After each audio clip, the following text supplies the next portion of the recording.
নমস্কার বন্ধুরা, মন্টিস কিচেনে আপনাদের স্বাগত। বাজারে তো প্রচুর তাল পাওয়া যাচ্ছে, সেই তালের ক্ষীরের রেসিপি আপনাদের সঙ্গে শেয়ার করছি। চলুন তাহলে দেখা যাক কি কি নিয়েছি। একটা তাল, সমস্ত কিছু উপকরণ নিয়ে নিয়েছি আমি। এবার তালটাকে ছাড়িয়ে নেব।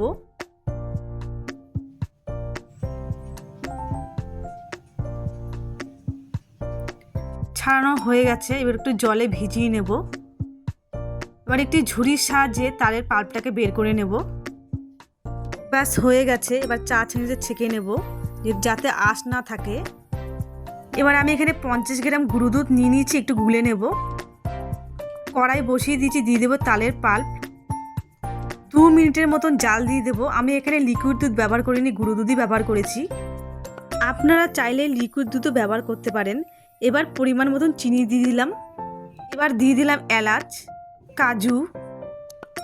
এবার দিয়ে দেবো গুলে রাখা দুধ। চিনি দিয়ে 1 মিনিট জাল দিয়ে তারপরে দুধটা দেবেন, না হলে কেটে যাওয়ার সম্ভাবনা থাকবে।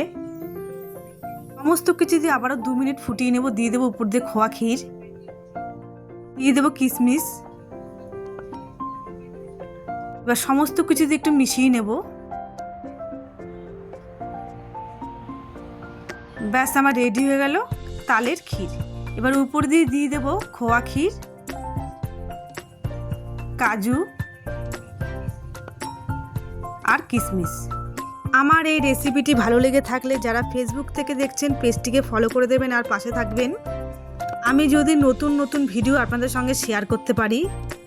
যারা ইউটিউব থেকে দেখছেন চ্যানেলটিকে, তারা সাবস্ক্রাইব করে দেবেন। আপনারা ভালো থাকবেন, সুস্থ থাকবেন।